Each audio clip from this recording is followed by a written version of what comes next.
Bonjour la famille, bonjour, bon déjeuner de ce matin. Coucou, coucou, bonjour à tout le monde. J'espère que vous allez bien. Moi aussi, je me porte très très bien. Bonjour, bonjour, bonjour. En tout cas, pourquoi pas bonsoir. Ça dépend heure à laquelle vous allez suivre la danoise Boboto Bondeko. Nakatia Mabota Nabino. Shalom Naba homme de Dieu, chantre de l'éternel. Shalom Matondo Nabandikola Kimbangiste. Yenge na bundu dia Congo na église ya PV ya Longo. Tout tendance confondue, bino soboza bienvenue na sous les baobas. Oyo alobelaka bino mama la danoise, mama leki na bino international. Olingi obenga mama la danoise, opesa lisolo na yo, ozwa moi conseil, olingi pe okota na site de rencontre ndenge tosangisaka basi na mibali soko za na mobali te soko za na mwasi te toza na site de rencontre bien organisé pour na ba diaspora oyo bavandi na poto na Europe et puis Amérique du Nord na Canada. Numéro eza se moko 0044 74 38 03 16 23. Okozwa mama la danoise toko solola et kozala bien makasi. Air vraiment ya bien ya kozwanga ezali après 15 heures. Voilà, quel que soit après 15 heures ya UK ou bien 15 heures ya Europe et kozala kitoko makasi. Voilà, donc bandi konapsa Canada, bandi konapsa États-Unis, les après 10 heures na bino et kozala pe bien bokozwa mama la danoise toko solola et puis toko tia makamnyoso na mesa. Voilà, bande konanga to vanda momuke to solola. Sans oublier couper sa pe bambote na bande konapsa témoin de Jéhovah. Ya néo apostolique. Vraiment bande konabiso ya bipai na bipai kaka ba tendance nyonso armée d'Isali. Voilà bino nyonso bozali bienvenue na sous les baobas. Lelo likamuni na yeli bino bande konanga to komi na fin de l'année. Vraiment bande ko bola musa conscience. Lobi na poko na tchela gibino émission ya pasteur vraiment na nini na France et sali passe na mawa ko boya mama pasteur boye ko boya ekutute sans ko signaler mama pasteur mbala moko ko kena Kishasa ko kene ko bala mwana mwasi mususu bande ko eza scandale makasi na katia église évangélique amour divin tala kaka pasteur oyo bazote ya biso bango bazosalela ngo te. Alors bandeko na ngai toyaki pe kolakisa bino oyo azali ndeko na biso ya mwasi na kombo ya pasteur Joël Kabasele na ndenge abandaka kosakana na mbwa na ye. Bandeko na nga esalaka nzoto malili biloko wana bandeko na nga ezalaki ba signe ya temps de la fin ezali normal te moto bakoki pasteur akoki kotika na lieu public ala kisabiso ndenge nini mbwa na ye azali kolembola ye azali koleshe ye ndeko ezaki scandale azo koleshe ye na matoi na munoko esika ya teyaka vraiment esprit ya mbwa yango bandeko nanga tango mususu eza wana ezaka constant nanga ndenge pe ateyaka aza koganga ganga on ne sait jamais soki esprit nini e animaka ye.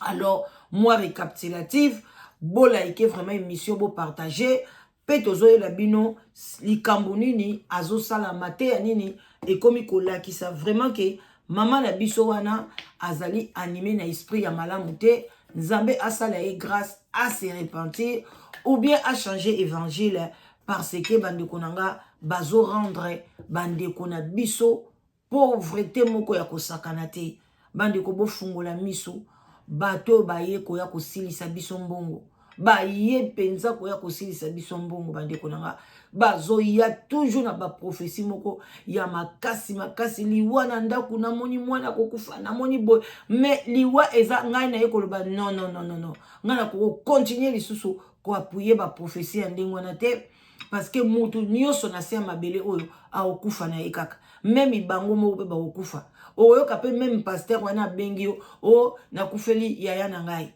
nakufeli nièce na nga mais pourquoi au salaki yango pa nièce na yo te et pas yaya na yo te longola liwa wana mais yo et pas inanga kaka na moni liwa na elongwe wana eke na mwana gauche eke na mwana droite ezonge pa mobali na yo non bandeko nanga to fungola miso ezo silisa biso bambongo tokotika bino ndenge wana te Donc tiba bazo sala ba église na bango na poto, mais bazo préféré ba bengaka mi et bazo sala ba église na Congo, mais bazo préféré ba bengaka biso bato na poto pona mwa muke otozwaka bandeko vie komi passe na poto hein. Na ebité na bamboka bino bovandi, mais awa na UK quand même passe koti bandako ekomi taluba biso ba otovanda na ba privé, bandako a privé. Transport peso mbata di jour au jour, biloko akolia ngana tango akala so na ke somba biloko soki batulinga olingi facture na bandoko zwate na mwana bika non merci. Mais lelo nazo senga ngo parce que nazo mona comme si machine wana e calculer bien te. Au moins moi biloko ngo ba lekisi oh 45 livres. Nazo ba est-ce que ba calculer bien? Nabi non. Nathalie pena boyko ba calculer bien. Biloko ngo peso mona ba ezo komata msusu 3 livres, 2 livres, mais on comprend na fin et puis sur 45. Sachez pas malunge tondi te kilo petit. Alors bande konanga ndenge vie ezo kendele bongo. Ale yosko zwa no mutu moko boye, alia kayoka bambongo ka bongo azolia na ye, bamsukutu bakoma don 10 na ye. Na ba dino lokuta wana o esala kana ngo pe lokote ozo apesa mutu moko boye pasteur moko boye même na Congo sko ye aliaka ba dima bato combien asala kate azana makasa osala te yo za na voiture te ye azana ba voiture kitoko azotamba azolia bien donc mais yo donc est-ce que ça normal parce que nzambe moko lobimi tala nanu yo moko bandiko soki ozo se négliger pona mutu mususu eza péché so boye bakango te atata nzamba lobake ozo tala eloko mutu mususu est-ce que tali dans eloko eza na listu na yo moko explication wana bato bele bazwaka ngoka na ndenga mabeka ke soko ozo corriger muninga est-ce que ozo corriger muninga tala ye kuna boye na boye est-ce que yo moko mitali te eza na sens belé bible wana eza na interprétation belé eloko moko wana pai wana na poudre wana soki poudre eza na lisu na yo ozotala pai eza ekokozala pe yo ozomona kaka nzala ya mutu wana yo moko ozomona nzala oyo oza nango te yo ozomona te pasi ozotikela bana na yo me yo ozotala kaka bana ya grande sœur na yo bana ya ndeko na yo batikali na Kisasa ozomona pasi ozoleisa bana na yo biloko ezanga ntina te. Tel est-ce que comme la fin de l'année, ozo préféré, ozo kanisa nanu, bato a Kisasa na otinde la bango nini, bako lia nini, bako mela nini, mais entre temps yo moko na ndaku na yo. Moi restaurant ya pamba ya bien kana décembre, oh me mata bana no ba kende kolia, est-ce que sali yango? Bande konangai. To fungola miso. Ba kotise la biso pasi da kati ya bandako. Mama pasteur Joël Kabasele. Église munene oza nango na Congo ozolia ozomela. Oza pe mwasi ya bato mobali no pe cela veut dire ka salaka ayaka pe na mbongo. Mais ozoya na poto awa ozo simba ba enveloppe bandeko nanga ya 2000 mutlaza na 2000 € atelema pona aya kozwa lobiko bandeko ba pasteur. Vraiment bandeko botala nanu moi récapitulatif ya pasteur wana. Bosa la penza attention mbwa za nyama mabe. Ok. Bozela.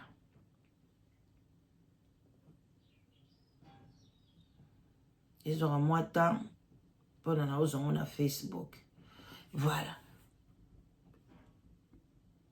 Maman oh bozela. Ye wana bandeko bazo filma ye na mbwa.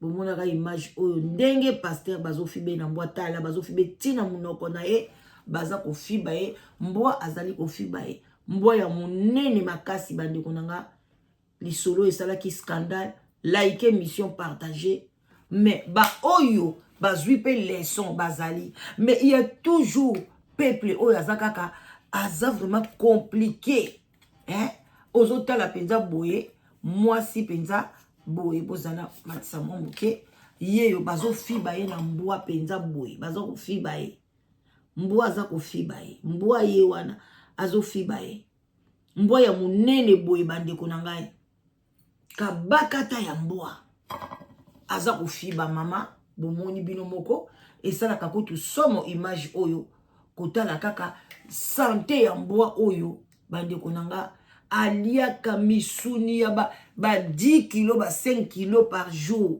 mbwa oyo pona tonda pona azala gentil faut alie belé mais entre temps place ya vandi na Congo batu ba souffrir tant soka na veni na ye kaka batu bazo souffrir mais au pesa te préféré pesa mbwa mais mbo bino bo kanza ko mbongo azo zwepa na bino elekeli nango ye azo ko senga siko ba oyo donc ba bola ba kozwa ka bénédiction na l'église te Jésus Christ écoute à quelle église batu ba tie tant ba moni Yesu bazo ye na biloko mais Jésus a béni à la kisi binoki oyo a pesa ki dédaigné a pesa ki soki délivré nde ye wana oyo apesaki nyonso mais lelo so bozo benga oyo aza na 2000 euros aleka oyo aza na 1000 euros aleka oyo aza na 500 euros aleka sikoyo oyo aza na 2 euros botikali kobenga ye te tanso yango kaka aza nango vi na ye mobimba mpo na ye 2 euros wana eza mpo na eza ba million na ye bobengi ye te donc arate bénédiction komi na mbongo à partir ya quand et puis maman Joël ozo pomper bato eloko nini insecticide parfait mai ou bien nini bandeko na ngai na ko umela mingi te bo partager mission bo like bo fungola miso bandeko oko kende pas pasteur moko te apesa yo mungwa alobi mungwa yango yo kende ko bwaka na ndako kozwa te zwa soka lozui mungwa na yomoko osambeleli yango parce que mungu eza na Bible et sokola mai okoko sambela na mungwa na yomoko sombi obwaki na ndako wana eza makamo susu mai na yomoko prier olobi nzambe mai na nga one na omela ngo ekomi makila na Yesu toutefois mai tango to omela kango ekotaka biso na nzoto ekomaka makila esokolaka nzoto kitoko mai ezali vie mai ezali parole mai ezali oyo eloko oyo vraiment ekoko zanga te atomeli tina on a bon déjeuner herbo ozusu mai omeli soko omelaka bakisi bamelango na koka te na fanta te mela bakisi na eau pure mai ya kitoko mai ya qualité mai ya source. Mais telle maman Joël na kati église nazo tchela bino ne quittez pas azo pomper batu mai soki parfait ya oyebi eloko eza na kati kuna te oyena na mbongo na yo ba esprit ya pauvreté ekoti yo oyena na mbongo na yo a pomper yo mai oyebi te mai wana euti wapi est-ce que eza mai basokolaka bibembe parce que cinquantenaire wana ekoma kosala makambo bakoma wende ko somba ba mai ya batu bakufa kuna bandeko na ngai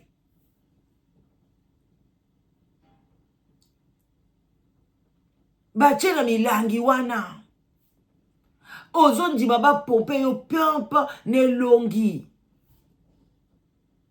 batu combien l'église na ye bazo bala bazo ko prospérer batu combien bandeko na ngai ba église à bongo bako cibler 2 ou 3 4 5 7 tam super moi 10 personnes ba tine bongo ba démon o epesa ba mbongo bozo mo bongo ka ba yaka wana bazo tia yo polo binga na kokoma o tia pe okoma te eloko pe fungwa makate o zaka bongo bande konanga bo fungola miso bo bomba mbongo pona bana na bino bakota ba université malamu. Ata moi nazozwa bourse ndenge nini il faut toujours babaxeler moi quelque chose likolo et ça la ka bien bande konanga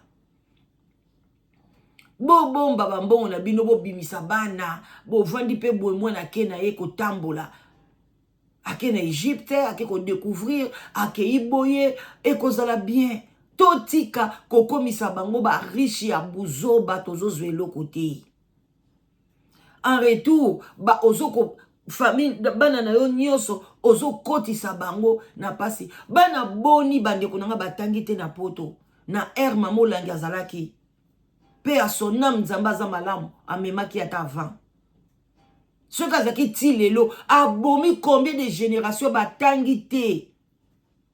Abandaki kozwa bana batu.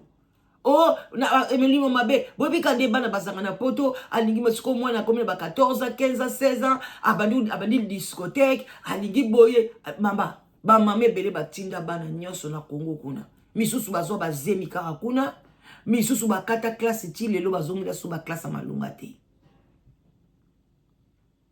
Soko za misu makasi te, bana bakeyo, bana ba baby.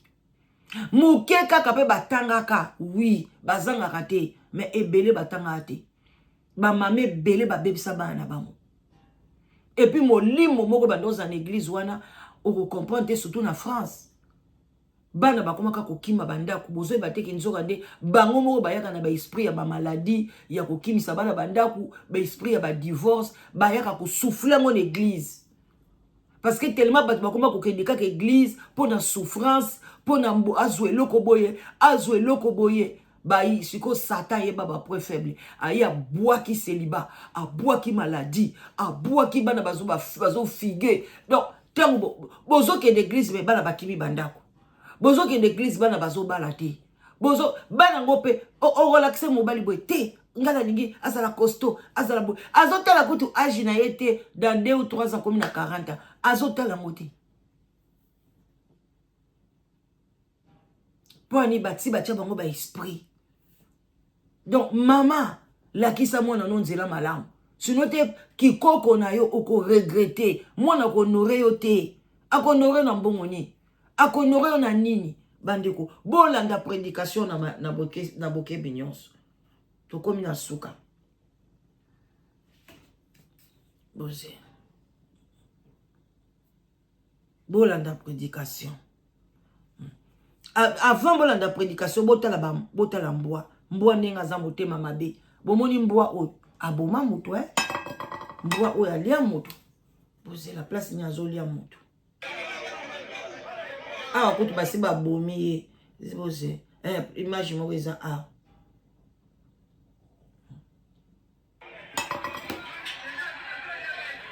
to chango na mukebo.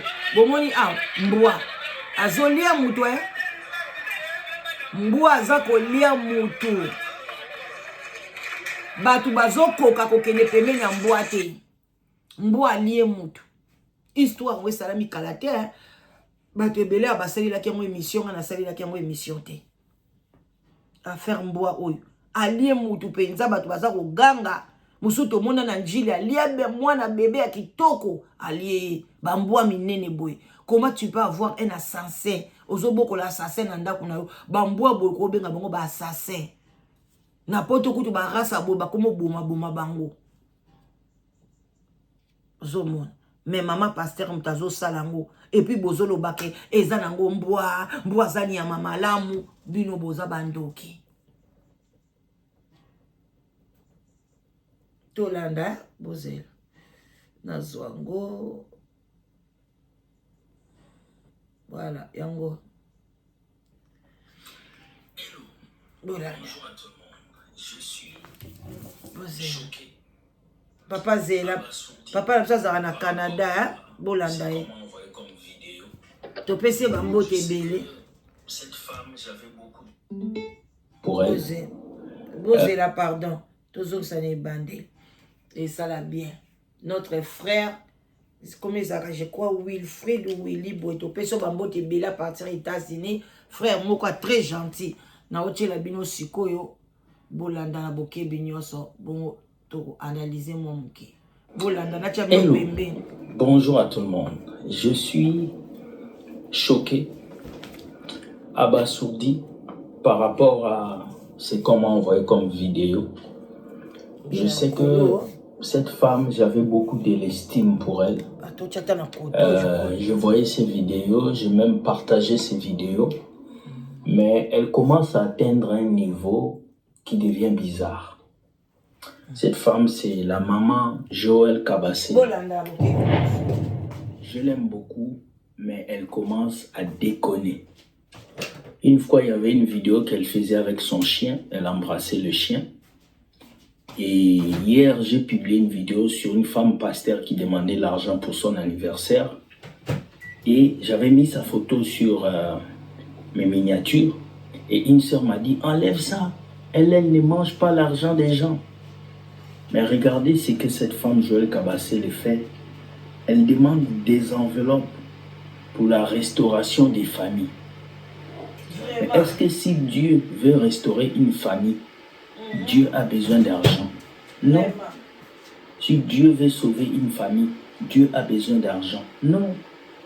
C'est triste, mais regardez cette vidéo. Regardez. Il s'agit des générations. À remettre le dimanche, tu n'oublies pas le nom de ta famille dessus. 2000 euros, 2000 euros, 2000 euros. Viens chercher ton enveloppe. Bonjour. Ce n'est même pas pour toi, c'est pour ta famille. Ce n'est pas une offrande, c'est une sémence. Sémence. 2000 euros, viens prendre. Sémence, c'est comme une bombe. Sémence, c'est l'ongwe, nini, et l'ongwe, graine à biteku, graine à manga, graine à bilolo. Sémence, c'est comme un bombe. Pour cette fois-ci, tu dois faire saigner ton compte. Bolanda. Ça a tout un sens. Que le propriétaire vienne prendre son enveloppe.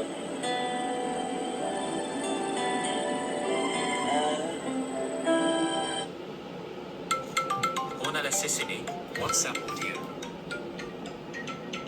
Zéla, pardon. Zéla n'a bien aussi, ma pardon. Merci, c'est mission, pardon.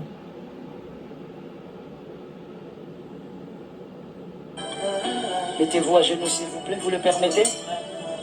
Tu es mon ami de tous les temps. N'oubliez pas le nom de famille. Bolanda bien. Bah, tu veux bailler 2000 euros. 1000 euros. À combien est-ce qu'on a 1000 euros? J'attends les mères. Une mère qui ne sait pas donner, c'est un problème. Mettez-vous à genoux, s'il vous plaît.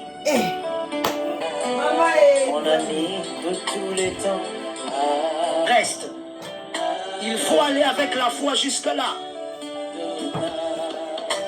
Mon ami de tous les temps. J'attends la 4e personne. Botala bien, azo pompe bato ba parfum moko ya malamu te. Akiti na 500. 500 euros. Abandi na 2000 baye. À remettre le dimanche, 500 euros. Eh. Maman Joël Boye Penza. Où un amen ne va pas bouger les choses, la sémence bouge les choses. Hein? Cette femme s'est levée. Elle a fait sortir des enveloppes. Elle a dit. Et puis à pomper bato maille. J'espère que bon moni place. Des familles. Ma Bible me dit que nous n'avons pas à lutter contre la chair et le sang, mais contre les principautés et les esprits et les princes de ce monde. Pasteur Joël Kabassé, Maman Joël, comme on veut t'appeler,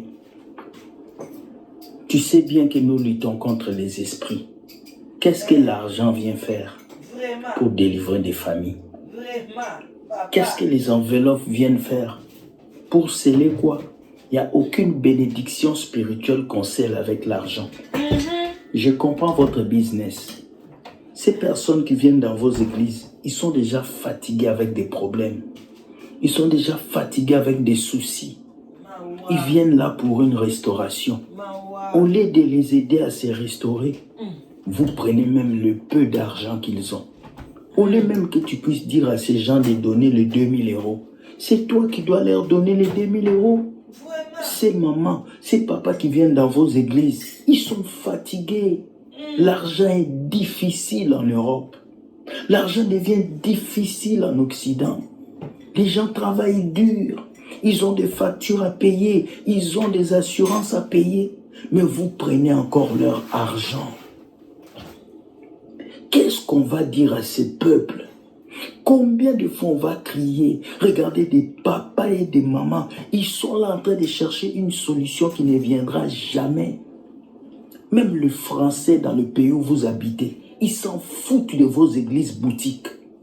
Combien de fois on va vous dire ça? Vous pensez que c'est l'argent que vous allez mettre dans l'enveloppe qui va changer vos familles? Non. C'est votre travail. C'est votre niveau de vie. Est-ce que Macron a besoin de mettre l'argent dans l'enveloppe pour que sa famille change? Réveillez-vous. J'avais vraiment un œil sur cette femme, pasteur Joël, mais ce soir, j'ai dit que cette femme est une fausse pasteur. Fâchez-vous comme vous voulez. Insultez-moi dans les commentaires. Je le sais, mais je le dis. Vous prenez ces gens-là qui sont connus dans les réseaux sociaux, que tout le monde suit, vous les amenez dans vos églises pour qu'ils puissent faire des demandes de fonds. Donc vous utilisez des pasteurs comme des objets. Maman Kabasele, on t'a utilisé comme un objet pour soutirer l'argent du peuple de Dieu. C'est triste.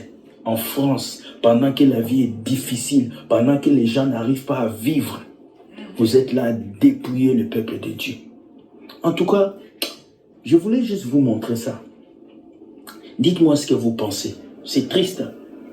2000 € dans une enveloppe pour restaurer sa famille. C'est écrit où dans la Bible? Vraiment. C'est écrit où que l'argent doit délivrer la famille. C'est écrit où que quand tu mets l'enveloppe d'argent, tu délivres. Vous allez me parler de la sémence. La plus grande sémence qu'on doit faire, c'est donner nos vies à Jésus. C'est ça, la plus grande sémence. On n'a pas besoin de mettre de l'argent. Il n'y a rien entre l'argent et Dieu. Triste. Vraiment. Que Dieu vous garde. Je ne sais pas quoi dire. Bonne journée. Merci. Voilà. Bande qu'on a posé la mouke, nous voulons vraiment. Ouais, pengo. Nous avons insisté vraiment c'est que ouais. Azako pomper batuba uiluana. Place wana ndengai penza place ebeti singa motema.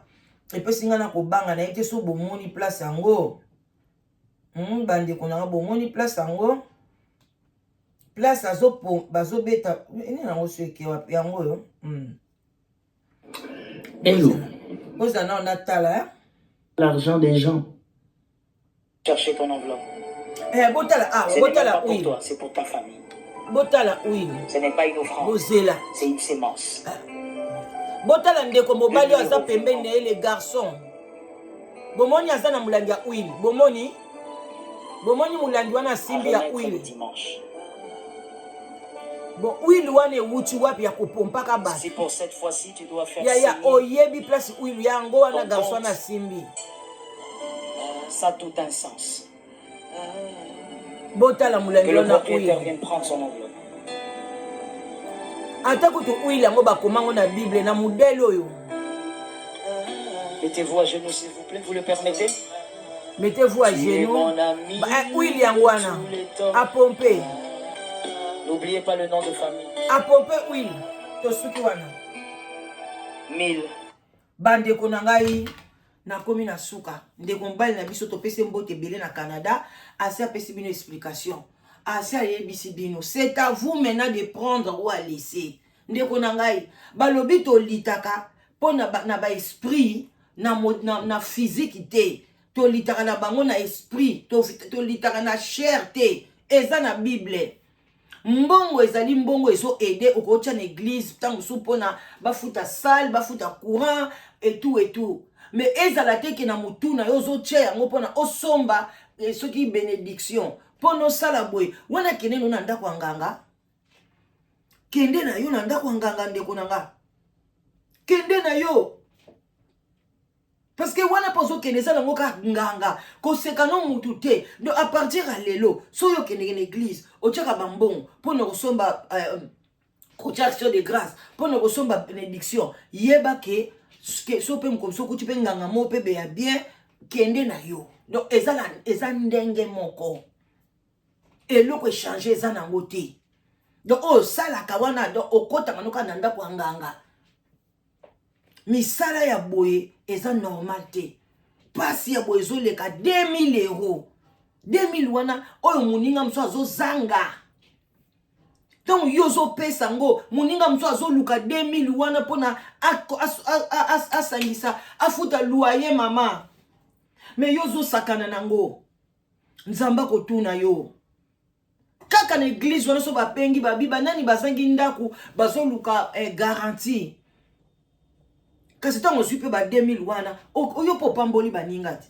pasteur moko te asala kango ke en tout cas dans un besoin quand il y a 2 personnes au bako yap na mbango o ba na problème à garantie ndako babi balé bako ya liboso bozumi balé wana yoko ozozanga combien na pesi yo ba pambola ka bandimi na bango te poso ata ba pambola en cachette poni ba pambola bandimi en cachette pambola pe bandimi ndeko zo senga en public yaka pe l'église en public pambola pe batu mukomsu pe oyena ba enveloppe pe ya mbongo batu bazobima ozopesa bango obosomba kokasomba bakabela ka batu te pona ni kaka ko encaisser oya batu bino bato bozo comprendre te etali bino na suki wana pona lelo j'espère que boza bien wana mama leki na bino la danoise en tout cas pasteur Joël ozala kapenza balobaka lipasa na ngai mais ya leki vraiment changer Répands-toi, moi, c'est qui toka kosala makamba boité. Répands-toi. Il faut pas être Jézabel.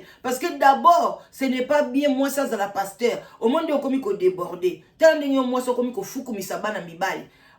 À genoux toi, à genoux mais un garçon. Moi la mbala taza bébé, à sa autorité ko le kanga. Na ko fou comme ça été. Mais tala moi c'est bani ko fou comme ça bino. Pour na ni bozo comprendre évangile. En tout cas, préparez-vous pour la fin de l'année. Boza la prudente. Vraiment, de konanga talana nous passe eza na katanda kuna yo. Avant ça la babuzo ba wana ezo bazo sala. Et puis kolanda baninga te. Bamsu bomunde bayaka wana bazana baba cibla batuna bango. Alobi lenga na kobenga 5000 euros. Tanga na kobenga 3000 euros. Bino bole ka boya ko so ba enveloppe. Pona bo benda masse. Tanga batumsu ba ko mona baloba ke tala baninga baleki ngana mona ngona pasteur moko na Belgique na mboko ni kota ba flama kuna na Anvers to kende pe na lala na ndaka pasteur wana to zaine ti mo ba lien boy alobi boso to comme une église na osenga ba don ya boy ma tu ko bamba pasteur kuta ki ne lokote ndako na bango bakata mai boke to ka mai na église ba ya ko tshena ndako bakata bango kutu mai. Mais tant on va pas le bi, nazana besoin ya 5000 euros. Maman le kanina saki. Mokabi na ke wone la lipamboli nanga. Batu msupe babandi netiko kende. Tento zonga lobi to sala ka ndengo na pona ko attirer ba msu ba ya. Mais yemo ko nanda kwa zala kina ina ngote. Apesa pete. Webi ke na kanga maboko na bi. Oyo makamboni. Bo comprendre. Bato bo mona bazo le kana bazo ko ya ko so ba enveloppe. Yo mona bango place ba ko tika ba enveloppe. Msupe ba ya kotika ba enveloppe on a kati pe batela msu 50 euros kaka. Mais yo zui 2000 na yo la msu sauter loyer msu nga ko sa sui makambuni on dit même ba benga na bino na ndako. Nyati moi simo ka benga kinga andi même ba futi ndako na ite pona tinda 700 euros pa pasteur asambela pona mwana na ye aza autiste. Ngana ebise mama siko pasteur ngwa sai. Elo kama lungate albira mwana melaji asala ba kosanza mwana sanzi pete mwana kuti kosuka koma ka kosenga mama salela nga jiwana na lingi jiwana jango mwana lobarate abonga pete vraiment bande onanga sali bozwa mail oto osalela bino ezate ke to lingi bango te to lingi bango toza na besoin nzambe apambola biso ninga bande ko pambola baninga mususu OK mais ba monta minene bongo ata yo moko 2000 3500 et ça biloko mikete ça combien d'heures na musala et ça salaire coûte bamso bazoka 1300 bamso bazoka 1400 moi mobimba bazoka demso 1800 mais ba osenga 2000 euros abon attendez sali botika na malam bisous bye.